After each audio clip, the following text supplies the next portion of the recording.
So tomorrow at 10 o'clock, Angel Oak is hosting a webinar starring Barry Habib and Frank Gray, and they're going to teach you how to get into real estate offices, talk with those agents, make them your agents so you could become more successful. Frank Gray and Barry Habib have been doing this stuff a long time. They can help you. You might want to check it out. All you have to do is click this banner right over there. Remember, it's tomorrow at 10 o'clock. Hey, and if this is Facebook, it's right up above. So the CFPB once again lost a court case. Now, if this was baseball, one might say the CFPB is in something of a slump. They're putting up an offer as of late. It's beginning to appear that the courts don't agree with the CFPB's interpretation of RESPA, amongst other things. So, what's this one all about? From the bluegrass state of Kentucky, in the case of the CFPB versus Borders and Borders.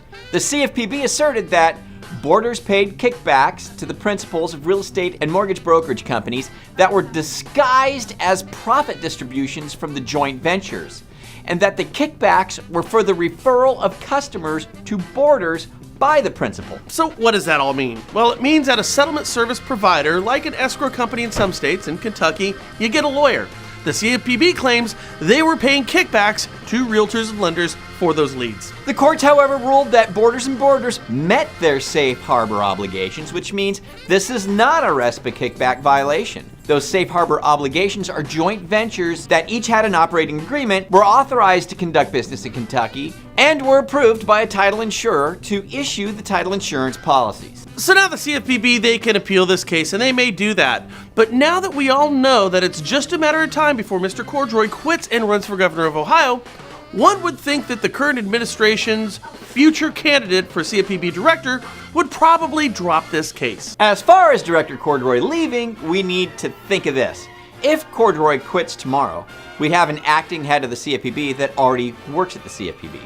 That means the acting director's views would probably fall in line with Cordroy's. Congress is going to have to approve the new Trump-appointed director. Now ask yourself this. Do you think Congress is going to approve a Trump-appointed director? My thinking is probably not, meaning real estate lenders still have to be vigilant with the vendors that they work with and the nature of your relationships. And it's worth pointing out that CFPB cases are significantly down right now, and that probably has a lot to do with the current court cases the CFPB is currently entangled in. Nevertheless, you don't want to find yourself in these guys' crosshairs, so stay vigilant. Wells Fargo! We wish we had $10 for every time we said Wells Fargo on this show. Here we go again. Wells Fargo just leaked information on 50,000 account holders. If ever a company was the proverbial red-headed stepchild of lending and banking, it's Wells Fargo. Okay, so what did they do now? I don't know. All right, guys. Wells Fargo is being sued, go figure, by a past employee. His attorney requested information from Wells Fargo. And in that information, Wells Fargo attorneys attached information on 50,000 people that included your social security numbers, your names, your addresses, your telephone numbers, and your account numbers, and other personal identifying information. I mean, seriously, how is this possible? What level of ineptitude do you have to reach to accidentally do something like this? Seriously, I'm starting to change my opinion on Wells Fargo.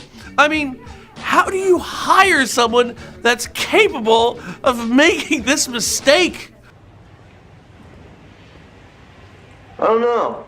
Well, Wells, we keep saying that you need to quit getting sued, and you keep doing stupid like this. Oh, if you have a Wells Fargo account, or your clients have a Wells Fargo account, you might want to send them a message saying something like, Wells Fargo accidentally released information on 50,000 people.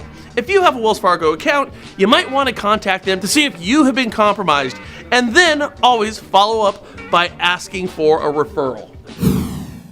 Finally, from recently released records and reported in the New York Times, it appears that the Treasury knew Fannie and Freddie were going to become profitable post-bailout. And that was the reason that they changed the terms of conservatorship. You may recall there was a time when the Treasury was getting a 10% return on their investment. But once the Treasury figured out that Fannie and Freddie were going to turn into the most profitable companies in the history of the world, and that's a true statement, by the way, combined, they made more money than anybody over the past 5 years or so. Once they figured that out, the Treasury decided that they would just take all of the money.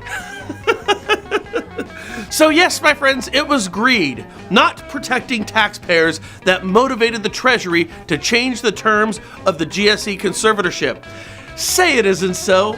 My God, we have been telling you this for years, and now we actually have it in writing. All right, you guys have a great day. Forward, share, subscribe. Leave us your comments down below. We'll catch you later here at the National Real Estate Post. Share this, Yeah.